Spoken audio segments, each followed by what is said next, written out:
Salut à tous, on se retrouve aujourd'hui pour parler du Paris Saint-Germain ce jeudi 31 août et on commence tout d'abord avec le programme du PSG pour cette fin de semaine. Donc aujourd'hui 31 août, il y a eu entraînement ce matin à 10h30, entraînement à huis clos, donc c'est un entraînement pour préparer le gros match dimanche où le PSG se déplace du côté de Lyon pour le compte de la 4e journée de Ligue 1. On en parlera là beaucoup dans les prochains jours. Mais voilà, l'entraînement du jour, quelques photos bien sûr de cet entraînement. On peut voir Marco Asensio, Ousmane Dembélé, Kylian Mbappé, Warren Zaïre-Emery, Marquinhos, Ugarte ou même bien sûr le coach Luis Enrique. Donc voilà quelques photos bien sûr de l'entraînement du jour. On continue, on va revenir sur Kylian Mbappé. Je vais montrer une petite photo de l'entraînement. Et Mbappé aujourd'hui, c'est un jour spécial pour lui parce que ça fait 6 ans jour pour jour qu'il a rejoint le Paris Saint-Germain. Il avait été transféré lors du dernier jour du mercato en 2017. C'était le 31 août 2017. Il rejoignait le PSG pour 185 millions d'euros. Et 6 ans après, il est devenu le meilleur buteur de l'histoire du club. C'est une légende bien évidemment, Kylian Mbappé du côté du Paris Saint-Germain. Donc ses stats depuis son arrivée il y a 6 ans jour pour jour, il a joué plus de 262 matchs joués du côté du PSG, 215 buts et 86 passes D. Je ne sais pas si vous vous rendez compte les gars, les stats sont quand même énormes. Meilleur buteur du club. Un mot pour décrire son histoire au PSG. Donc un mot, je mettrais légende. Voilà, légende. Même s'il est jeune, même s'il a seulement 24 ans, pour moi c'est une légende du PSG et on espère qu'il restera le plus longtemps possible. Et une chose qui est sûre, c'est qu'il va bien rester du côté du PSG cette nouvelle saison parce qu'on parlait beaucoup, c'est toujours le feuilleton bien sûr Mbappé lors de tous les mercatos et là on arrive dans le dernier jour du mercato, les dernières heures avant que ça soit fini ce soir minuit. Et Santi Aouna, donc un journaliste de foot mercato, donc il a mis la tortue, donc on pense à Mbappé avec un cadenas et une clé, ce qui veut dire que c'est clos. Il restera de nouveau au Paris Saint-Germain pour une saison Kylian Mbappé. Donc il n'a toujours rien prolongé, ce qui voudrait dire qu'à la fin de la saison, là, le 30 juin 2024, il quitterait le club libre. Mais le PSG va essayer de le prolonger en gros. Et la prolongation de Mbappé est prête. Un contrat jusqu'en 2026. C'est ce que va proposer le PSG à Kylian Mbappé. Un nouveau contrat de 2 ans, parce qu'il a un contrat jusqu'en 2024, donc 2 ans de plus, avec un accord privé qui sera inclus concernant une clause pour un éventuel départ en 2024. Ce qui voudrait dire c'est qu'il quitterait bien le PSG l'année prochaine en 2024, mais vu qu'il lui restera encore 2 ans de contrat, donc jusqu'en 2026, ce qui voudrait dire que le PSG pourrait récupérer de l'argent, il ne partirait pas libre, donc en espérant qu'il accepte bien sûr ce contrat, et vraiment il y aurait cette clause où il serait sûr de quitter le PSG. S'il veut quitter le PSG ne peut pas le garder jusqu'en 2026, vraiment le PSG sera obligé de le vendre s'il souhaite bien sûr Mbappé en 2024, mais comme ça le PSG pourrait récupérer quasiment 200 millions d'euros l'été prochain en le vendant, donc on devrait encore apprécier ses services là pour une saison de plus. Mbappé du côté du club.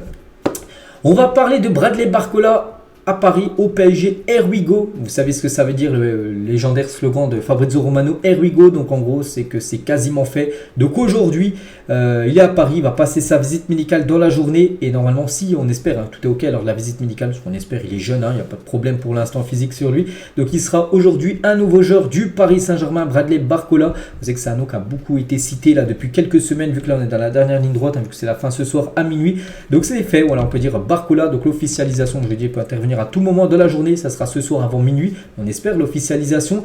Donc ça devrait être un contrat de 5 ans, de toute façon c'est le maximum qu'on peut proposer des contrats en France. C'est vrai qu'en Angleterre ils peuvent proposer des contrats plus de 10 ans, mais en France c'est maximum 5 ans, donc ça sera jusqu'au 30 juin 2028 son contrat, Bradley Barcola. Donc là sur Canal Supporter c'est marqué transfert de 45 plus 5 millions de bonus, donc un petit changement, c'est Fabrizio Romano qui dit ça.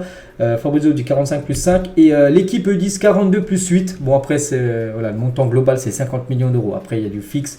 Là c'est 8 millions de bonus, alors Fabrizio dit 5 millions de bonus, bon ça se joue à rien, mais voilà, il devrait être transféré pour à peu près 50 millions d'euros du côté du Paris Saint-Germain, Bradley Barcola. Après est-ce que c'est cher, je ne sais pas, c'est vrai qu'il a été surtout performant depuis janvier dernier, où vraiment il a commencé à jouer à Lyon, ça reste cher bien sûr, un joueur qui a montré, qui a fait ses preuves seulement 6 mois et déjà été acheté 50 millions d'euros après, voilà, c'est un joueur déjà français, on sait que le PSG veut de plus en plus de joueurs français, et voilà, c'est un talent, il est jeune, Bradley Barcola, donc voilà, il arrive du côté du Paris Saint-Germain.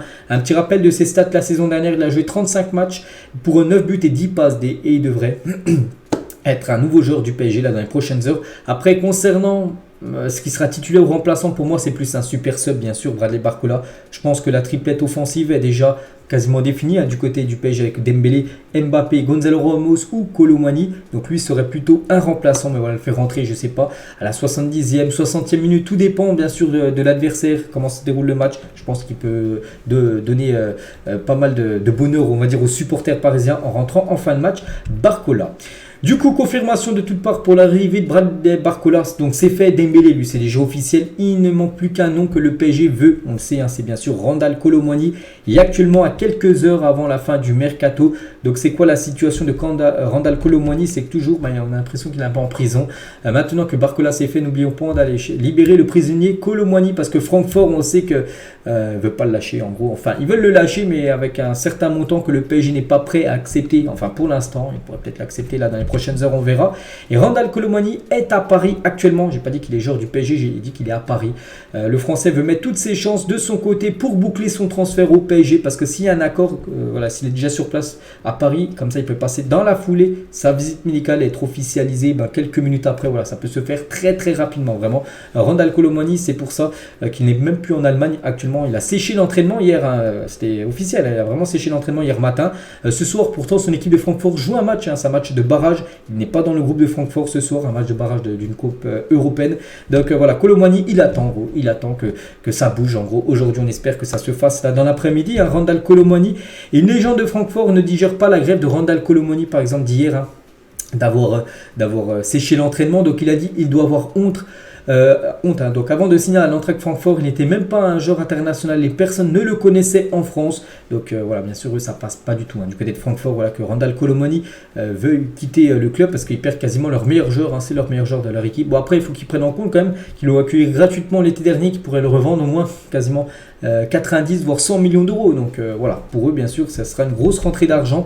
Et actuellement, donc les offres, hein, parce qu'on n'a pas parlé de chiffres, donc l'offre actuelle, c'est une nouvelle offre du PSG. Donc ils ont fait plusieurs offres, hein, le PSG. Ils ont fait une de 60 plus 10, donc c'était 70 millions d'euros, ça a été refusé. Une deuxième de 70 plus 10, à chaque fois plus 10, c'est le bonus. Ça. 80, ça a été refusé. Donc là, le PSG devrait encore améliorer 10 millions.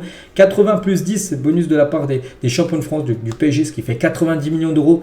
Francfort ne serait pas très chaud. Hein. Francfort, eux, veulent 90 plus 10. Donc en gros, 100 millions d'euros. Bonus inclus avec des bonus facilement atteignables pour atteindre tout simplement c'est ce transfert à 100 millions d'euros. Donc voilà, le PSG pour l'instant, c'est 90. Il manque 10 hein, pour que l'officialisation se fasse. Je pense que le PSG, même si ça, même si moi j'apprécie pas, je pense qu'ils vont mettre ces 10 millions d'euros de plus et faire venir Randal Kolo Muani, parce que pour moi le joueur ne vaut pas 100 millions d'euros. Je pense qu'il vaut actuellement vers les 70, hein, 100 c'est quand même très très cher. Donc après voilà, c'est comme ça. Le PSG mettra certainement cette somme dans la journée. Et le coach hein, le coach de Francfort, il réagit par rapport à Kolo Muani. Il a dit: si je disais tout ce que je pense ou ressens, ça ne serait pas aussi bien. Nous ne sommes pas là pour pleurnicher. L'Eintracht Francfort est toujours plus grand qu'un seul joueur. Donc voilà ce que dit maintenant par exemple le coach ou même ceux qui travaillent du côté de Francfort sur Randal Kolo Muani. Donc voilà ce qu'elle va dire hein, sur le cas Randal Kolo Muani à quelques heures de la fin du mercato. En gros, tout dépend du PSG. S'ils veulent, s'ils payent ce que veut Francfort, ça se fera aujourd'hui le transfert.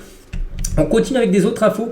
Donc Wijnaldum, joueur du PSG, est prêt à quitter le PSG sans demander d'argent en cas de résiliation de contrat. Cependant, le PSG refuse cette option en raison du fair play financier. Al-Ettifaq a fait une offre au PSG pour faire venir le milieu néerlandais Wijnaldum. Donc lui, il aimerait en gros résilier son contrat. En gros, quand tu résilies ton contrat avec un club, le club est obligé de te donner tous tes salaires restants bien sûr de tes années de contrat. Donc lui, il serait même prêt à résilier le contrat sans rien demander au PSG. Mais le PSG pas très chaud parce que le PSG préférait plutôt le vendre hein, pour ramener de l'argent bien sûr dans les caisses du club.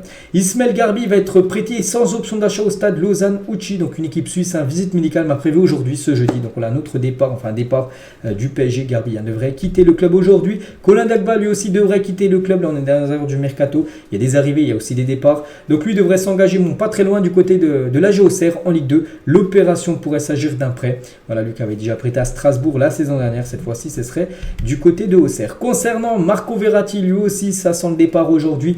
Donc c'est proche pour Verratti à Al Arabi. Donc c'est une équipe au Qatar. Donc ça peut être officiel aujourd'hui. Je crois que le championnat qatari peuvent recruter après le 31 août. C'est pour ça que si ça se fait pas aujourd'hui, ça peut se faire peut-être demain voire après-demain. Mais voilà, c'est sûr qu'il va quitter le PSG. Marco Verratti. Concernant Hugo Ekitike, qu'on a beaucoup parlé par exemple du côté de West Ham ces derniers jours. Donc il pense pouvoir s'imposer au PSG et ce malgré la présence de Mbappé, la venue de Gonzalo Ramos et la possible arrivée de Randal Kolo Muani en attaque. C'est vrai que ça fait pas mal d'attaquants. Ramos, Kolo Muani et lui il pense qu'il peut s'imposer. Bon après c'est bien sûr, c'est bien qu'il a de l'ambition. Voilà, après s'il souhaite rester au PSG, il y a il y a beaucoup de chances qu'il soit sur le banc. Après s'il accepte, ce serait dommage parce que le PSG je pense qu'il préfère quand même le vendre Hugo Ekitike. Donc voilà actuellement sa situation. Concernant Lucas Hernandez, donc rien à voir avec un transfert, il est bien arrivé au PSG, mais par rapport à la liste de l'équipe de France qui va être dévoilée là, dans l'après-midi, il devrait être de retour chez les Bleus. Donc la liste est sortie à 14h, donc quand je sors la vidéo, vous connaissez déjà les joueurs et normalement il devrait être dans cette liste. Lucas Hernandez qui avait loupé tous les matchs de l'équipe de France depuis le premier match des Bleus lors du dernier mondial où il avait eu une rupture des ligaments croisés. Mbappé en 2011 avec son club formateur, l'AS Bondy dans le 93. On peut le voir, Kylian Mbappé avec, je crois que c'est le numéro 7 qu'il a sur son short. Donc une petite photo à l'époque bien sûr du jeune Kylian Mbappé. Et aujourd'hui aussi, parce qu'il y a pas mal de choses aujourd'hui, dernier jour du mercato et aussi tirage au sort de la Ligue des Champions. C'est que la LDC c'est très important pour le PSG. Donc aujourd'hui, on va connaître les 3 adversaires du Paris Saint-Germain pour les phases de poule. N'oubliez pas que le PSG est bien dans le chapeau 1, c'est-à-dire les équipes qui ont gagné les derniers championnats, les gros championnats, comme City, comme Naples, comme le Bayern ou comme le FC Barcelone en Espagne. Donc le PSG n'affrontera aucune équipe du chapeau 1. Ce sera une équipe du chapeau 2, chapeau 3, chapeau 4. Juste dans le chapeau 4, c'est pas possible d'affronter l'équipe de Lens vu que c'est une équipe française. Donc meilleur tirage et pire tirage, je vous le dis rapidement. Le meilleur, enfin chapeau 2, l'équipe je pense qu'il faut prendre. Donc je partirai sur qui la meilleure abordable, peut-être les. Dans les psys on les affronte tout le temps. Dortmund, il faut en sortir un. Je partirai sur Dortmund et le pire, je partirai sur le Real Madrid. Voilà, dans le chapeau 2. Donc chapeau 3, l'équipe à prendre, je partirai sur l'Étoile Rouge de Belgrade et l'équipe à éviter, je partirai sur l'AC Milan. Et le chapeau 4, l'équipe à prendre, il y a Antwerp, l'équipe je pense la plus faible. Et l'équipe à prendre, à éviter, serait Newcastle. Je pense qu'il y a quand même un gros morceau. Dans le chapeau 4, on verra, parce que là c'est moi ce que je dis. Et on verra maintenant, ça sera cet après-midi. Le tirage au sort, on en reparlera bien évidemment. Demain, et on finit avec ça. J'espère que ça vous a plu. On se retrouve demain pour le prochain numéro. Je vous souhaite un bon jeudi et à demain.